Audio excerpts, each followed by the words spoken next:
Chapitre 1. Habit. Juin 2019, Pologne. Inspire, expire. Fais le vide autour de toi. Le cœur battant, je jette un coup d'œil au caissier, trop lent à mon goût. J'essaye de ralentir ma respiration en vain. L'homme n'a pas le temps d'ouvrir la bouche que je lui tends un billet, engouffre la barre protéinée dans ma poche et m'éloigne du comptoir. L'aéroport n'est plus qu'à 1 heure à pied. Je peux le faire. Sean doit me chercher dans la demeure. Il doit avoir lancé ses hommes à mes trousses. J'ai disparu, ou plutôt fui, depuis l'aube.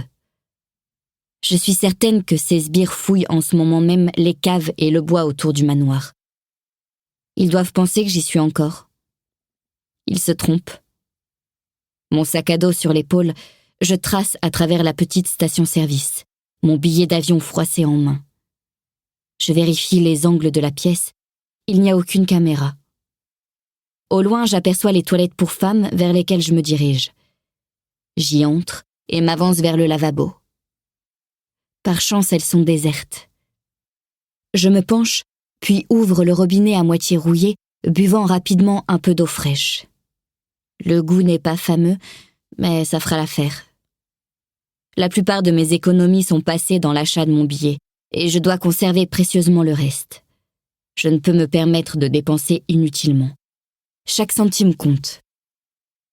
M'humidifiant rapidement le visage, et plus particulièrement mes joues brûlantes, j'analyse mes traits.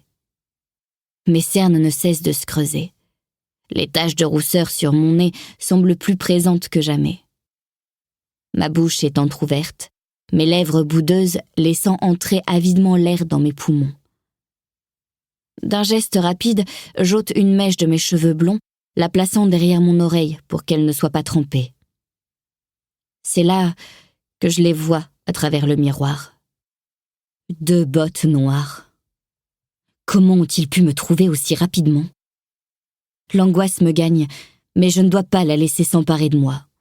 Garder la tête haute en toutes circonstances. Leur montrer qu'ils ne m'auront pas. Jamais. Je sais me battre, et j'ai assez de courage pour mettre fin à la vie d'un homme qui me veut du mal. Le type qui me suivait se tient juste derrière moi. Je le reconnais. Il s'agit de l'un des sbires de Sean. Il semble furieux. Vu la lueur dans ses yeux, je parie qu'il vient tout juste de retrouver ma trace. Mon demi-frère ne doit donc pas être encore au courant. Je ne préfère même pas imaginer dans quel état est ce connard. Regardez-moi qui j'ai trouvé. Ton frangin me récompensera pour t'avoir récupéré le premier. C'est pas mon frangin, crachai-je dans sa direction. Et je ne te suivrai pas, plutôt crever. Hors de question que je retourne entre leurs pattes. 3 pas me séparent de la sortie. Je peux y arriver. 1. L'homme se demande si je vais vraiment le faire. 2. Sa mâchoire tressaute, tout en lui respire la malhonnêteté. Je ne suis pas comme ça. Je refuse de le devenir. Quitte à le payer de ma propre vie, je ne me plierai jamais aux exigences de mon pourri de faux frangin. Je ne laisserai pas les enfers s'abattre un peu plus sur moi, s'accrocher à ma peau. 3. Je ferme les yeux, mon poing gauche fermement replié sur lui-même, se préparant à l'affrontement inévitable. Si je les garde ouverts, il y lira ma plus grande angoisse et en profitera. Ma paume s'apprête à attraper la poignée de la porte quand je bondis vers elle, mais je sens ses mains me saisir l'avant-bras avec force. D'instinct, mon coude rencontre l'arête de son nez.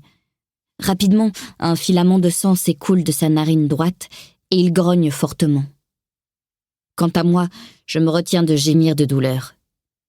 Il faut que je m'enfuie, tout de suite. Mais je ne suis pas assez rapide. Il attrape mes cheveux et les tire violemment en arrière. Mon cuir chevelu me fait souffrir. Je serre les dents face à la douleur. « Lâche-moi !» Forcément, il ne m'écoute pas. Il me tire vers le milieu de la pièce et mon genou rencontre son bas-ventre.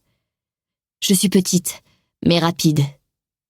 Le type essaye de protéger son torse et je profite de cet intermède pour lui envoyer un coup de pied dans la rotule. Il vacille lourdement en me lâchant.